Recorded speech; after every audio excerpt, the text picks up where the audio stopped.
And as we're going through the service today, as he would say, don't just listen to me, listen to what I'm listening to. Okay, listen to what I am listening to. Our theme this month is gratitude. And my topic today is seize every moment to show appreciation. Seize every moment. Don't let a moment go by where you don't show appreciation. We, in our Western society, are really stuck on individualism. I'm all for the individual and people being individualistic, but individualism is something a little different. Okay? That's where we make the individual the center of everything. And there's this myth that we have going on about being the captain of one's own ship, that you've done it all on your own, pulled your own self by your bootstraps, and I made it all happen myself. Nobody has ever made anything happen by themselves.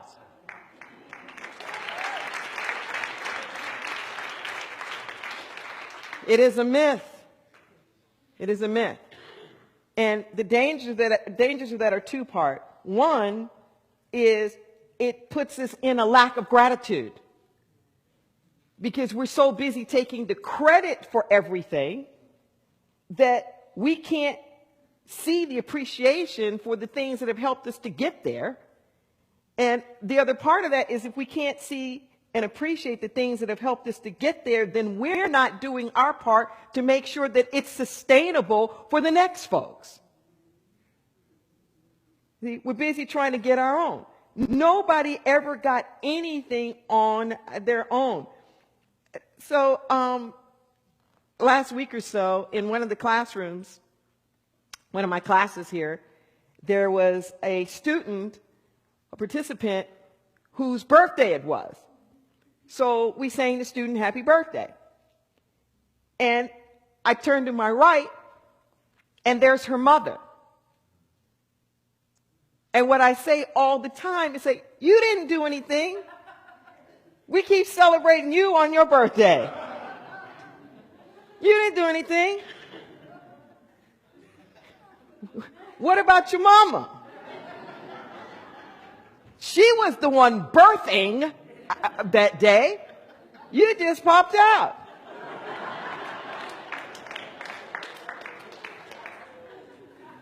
And even in terms of a time sequence, where this moment that we pop out, we make T0 on our timeline, which gives absolutely no credit whatsoever to all that it took inside of somebody else to get you to here. I love those bumper stickers.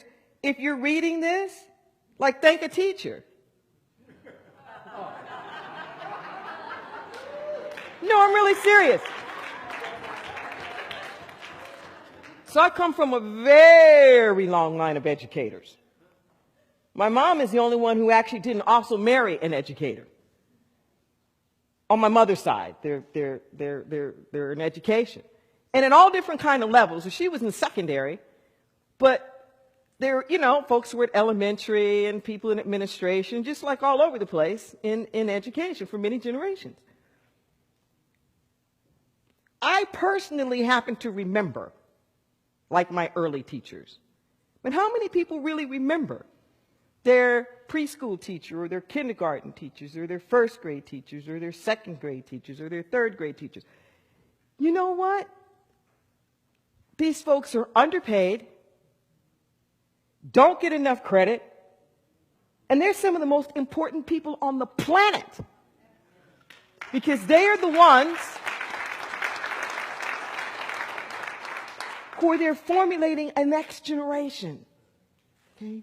You didn't do anything on your own. Even if you have a business, you have people who are your suppliers. Just the trucks alone that got the stuff there, the building of the roads. Like, nobody does anything on their own.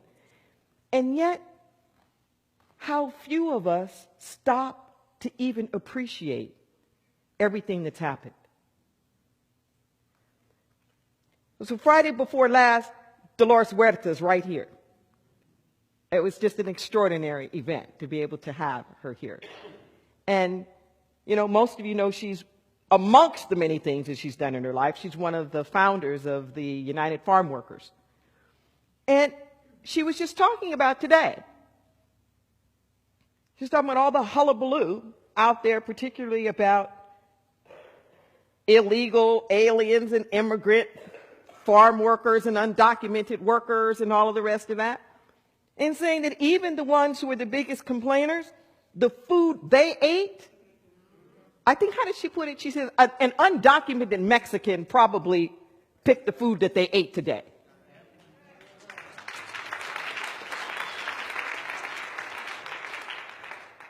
It takes all of us to be here. Okay, we live in farmland here in Santa Cruz. California is one of the breadbaskets of the world. I really want you to be honest. When you're passing along Highway 1 and you're looking at the farms that are outstretched on both sides, and you're looking at all those people doing that back-bending labor, you know, are you thinking, whew, I'm glad that's not me? Okay? Or are you thinking, thank you? Check it out. Listen to what I'm saying. Okay? Or did you notice it all? Did you notice it all?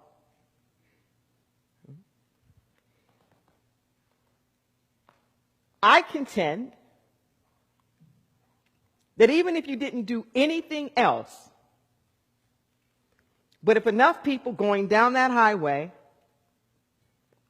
just said thank you in your mind's eye, I'd be willing to bet that all of the living conditions for farm workers would start to go up. Catch what I'm saying here?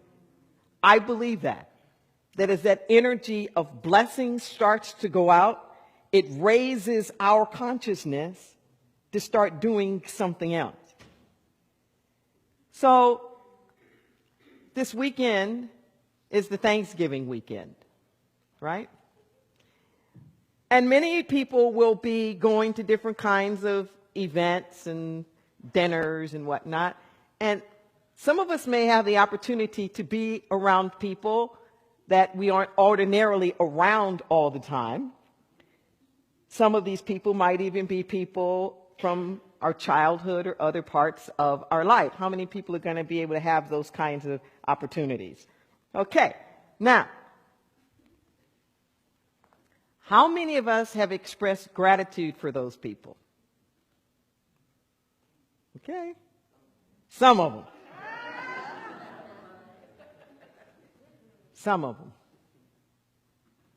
There are opportunities that we have at moments like this in the holidays, when people get together, to say thank yous that we haven't said before. Just a little bit of acknowledgement, the ways that people have impacted our lives that we just have never said thank you for. Sometimes we're not even aware, particularly when we're younger, of the things that we are surrounded by. I was fortunate enough to grow up in Los Angeles with multiple generations. And I have had a chance to see, like, my great-grandmother, like her generation. I knew 5 or 6 of them, and the next one, and the next one. So my mom and my uncle and her sister are like the last of that generation. They're like 89 to 94. But that's the third generation. I've watched 2 whole generations leave this planet and go on, and like these next ones are like way up there. That's a lot of people. That's a lot of people. And when I look back now, I can remember. It was over my head. I wasn't getting it. But I can remember being at the Thanksgiving dinners and listening to the talk. They were the labor organizers. There were people working with King. You know, and I can remember it now. My step-grandfather was in the railroad. He was one of those porters, you know, with the first ones. And all these things that were going on like over my head. But what I know now is I couldn't be here on this pulpit if it had not been for all of these other people before me. Are you with me?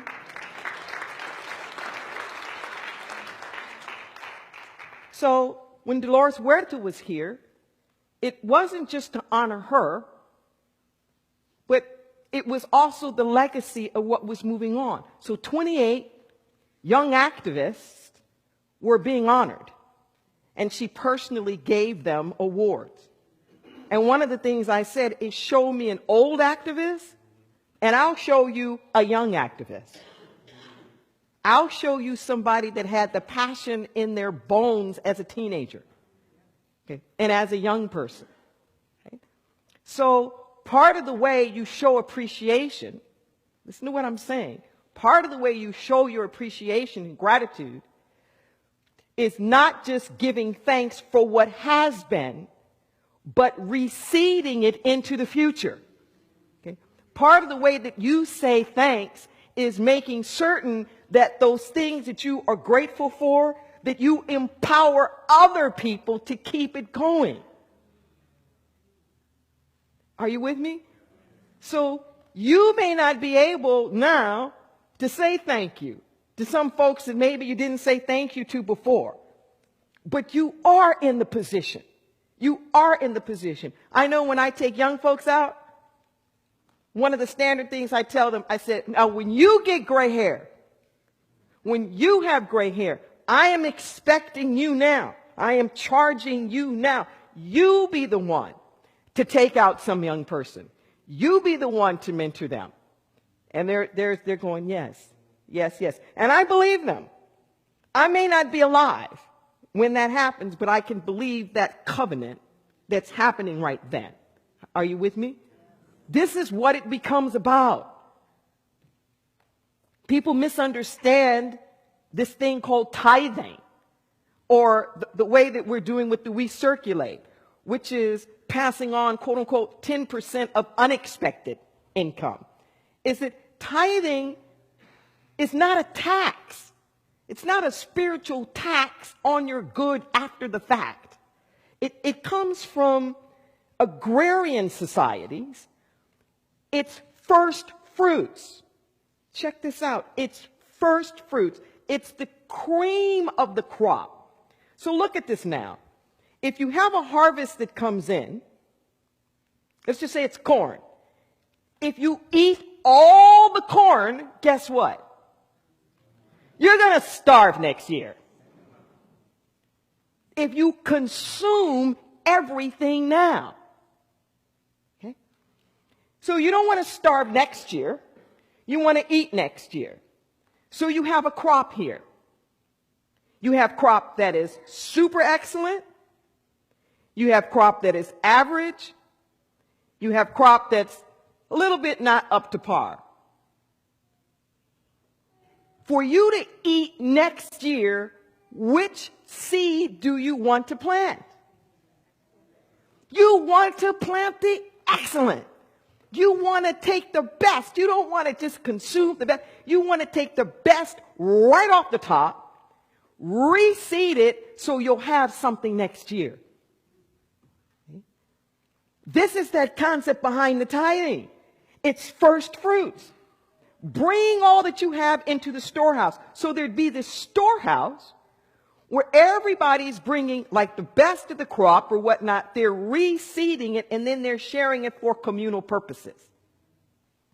Are you with me? So we're living in a society that has it a little bit twisted. Just a little bit. The concepts themselves are not necessarily bad. It's our interpretation and it's our application of it. So our economic system, our capitalistic economic system, is based upon a certain worldview. It's based upon an understanding of life. Every political and economic religious system is based upon that. Economics is a social science. It's a social science. It's not a hard science. It's not a natural science. It's a social science. I got 2 degrees in economics. And it is the study of what people do with their resources. Which is why you can have economists that are disagreeing with each other. Because it's projections on what will happen when certain situations come about. If we lower the interest rates, what's going to happen? If we do this, what's going to happen? Because they are predictions on what people are going to do. Okay? And our economic system is based upon these 3 assumptions of human beings and the way that things are. Assumption number 1, resources are scarce. Our whole economic system is built upon a scarcity model. Pick up any economics book 101, boom. Resources are scarce. 2, more is always better than less. More is always better than less. And 3, each and every person is going to operate in their own self-interest. Scarcity, more is always better, and each and every person is going to operate in their own self-interest. In and of itself, it depends upon how you're looking at that. See, if you're looking at resources are scarce, so that means I need to make sure that I got mine, so when it runs out, I'm not going to be left out, then you got a problem. If you look at it as resources are scarce, that the earth is only so big, and if it's really scarce, in the sense that there's just so much lumber,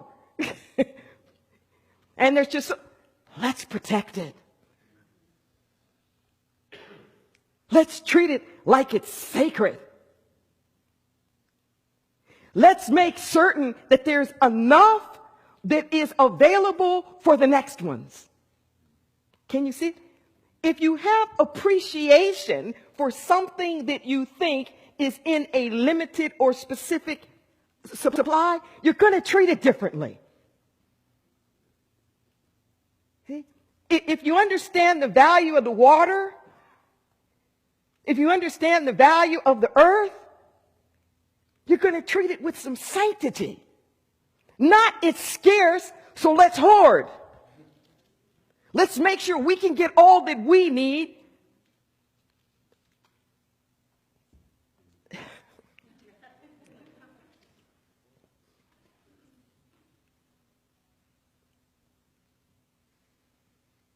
The United States, we're exporting our consciousness. And there's a call to us here to shape it up and get into spiritual alignment.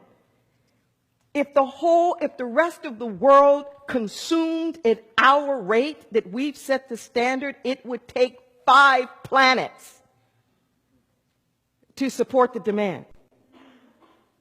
We don't have 5 planets. And India and China and all of these very populated, they're busy emulating what we've done. Okay? It's time to switch it. Are you with me? It's time to put some different values in there. For us to come with a different appreciation and a gratitude, not fear. You get what I'm saying? I'm not talking about fear of what's happening to the ecology. Oh, I'm talking about love it. Appreciate it. Because if we love and we appreciate what we have, we're going to come from a different standpoint.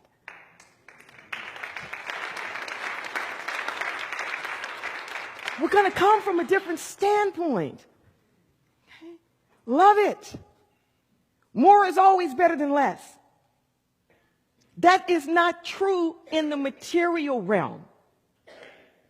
That is not true in the material realm. In the material realm, there is this thing called the law of diminishing returns, where the very things that you take in after a certain time point, more of that is counterproductive.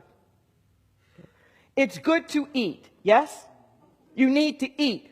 But there comes a certain point where there's optimal eating. And beyond that, it's going to work against you. Exercise is good, yes? But there comes a point when there's optimal exercise, and more of that is not going to be good for you. Okay? Each person has the right amount of food for them.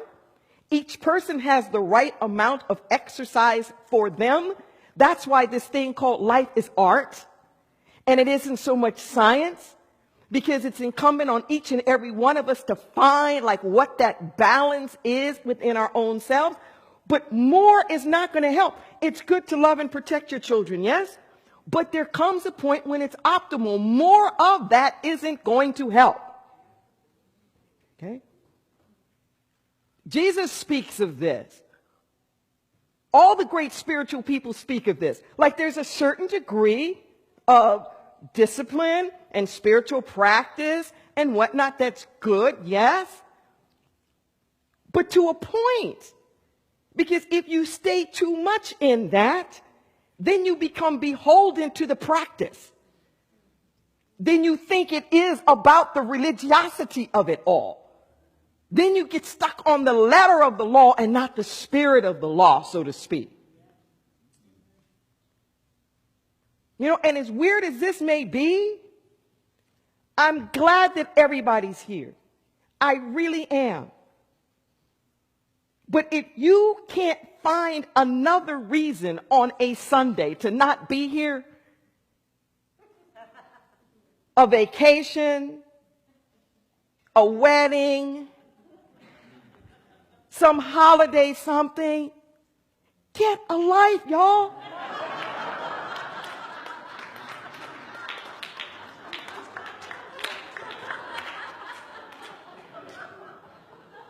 Get a life. I'm serious.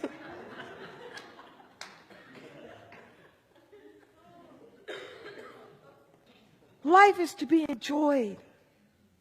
See? Now, what is true about more is always better than less. The essence of life. See? The essence of life. The spiritual qualities. The things that everything is built on. Oh, more is always better than less. More love is always better than less. More joy is always better than less. More faith, more courage, more strength, more balance, more order, more truth, more justice, more sustainability. Oh, more is always better than less. It's always better than less. And because you reach the law of diminishing returns, to try to keep getting the more that can be from just specific resources is going to take you down the law of diminishing returns. So more love is always good, but I can't keep trying to squeeze it out of you.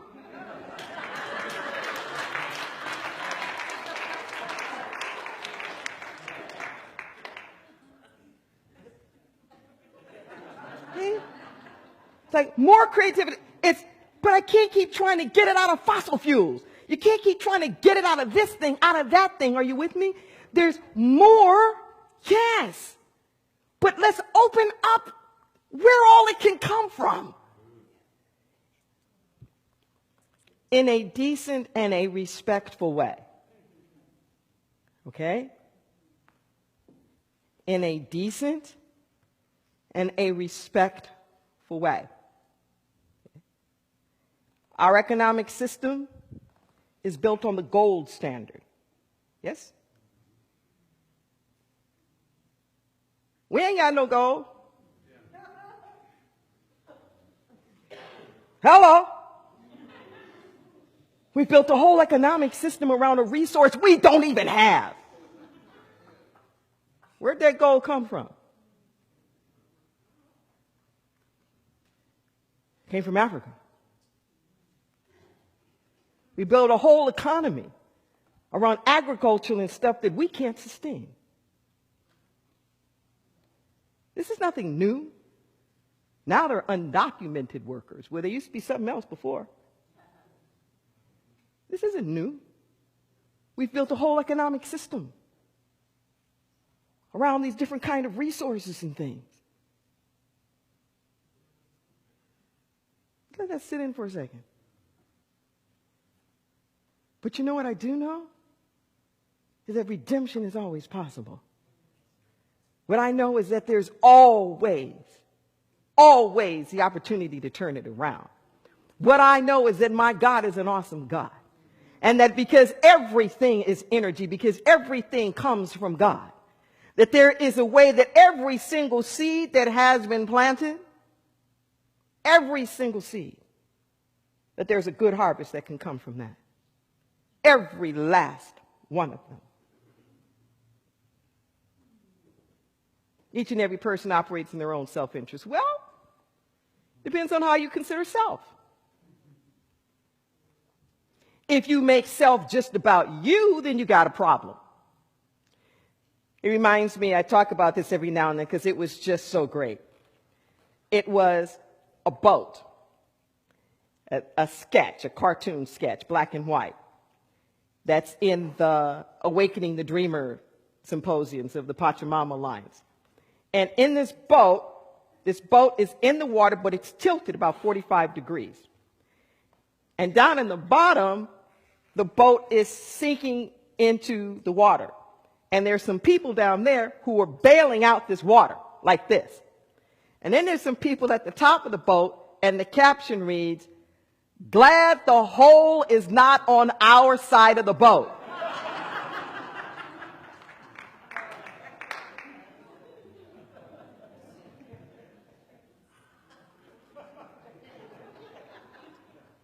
And then I had this experience a couple of nights ago that was the perfect bookends of this, right?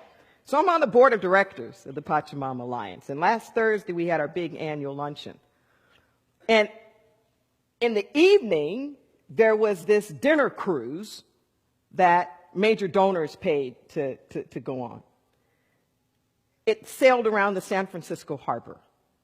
That was really beautiful, being up underneath the Golden Gate Bridge. And there was this moment just as we were passing Alcatraz. Now, Alcatraz is being redeemed. It is being converted into this cultural center. Just extraordinary what's happening, this infamous prison that's just stuck out there in the water for the sharks to get you if you try to escape, right? So picture this. We're in this boat, and there are these indigenous leaders from the Amazon who are with us.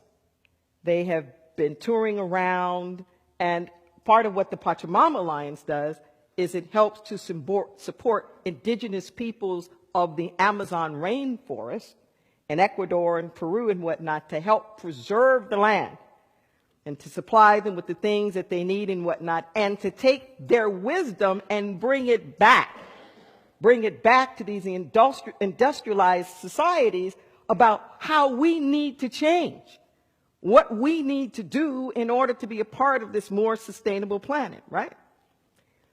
So the boat is tilting just so much as it's going that you had this feeling like you were going to fall. And it was very instinctual, where we were all grabbing out and holding each other, not only to balance ourselves, but to hold each other up. Are you with me? So we're dancing, we're boogieing. There are these people who are all over the world. And I'm there and I'm boogieing down with these indigenous leaders. And as the boat is tilting, we're all like holding on to each other so we can all keep dancing. Because nobody wants to stop dancing. Right? And I thought, this is it. This is it. As dumb and as stupid as it is to think, aren't we lucky that the hole's not on our side of the boat? As stupid as that is, what a metaphor of life about the right direction that this needs to be. Where when it's getting rocky out there on the waves, let's hold on to each other. From all over the place, let's hold on. Not just to hold each other up, but to make sure that the other ones aren't falling. So we all can keep on dancing. Oh, that was some good stuff.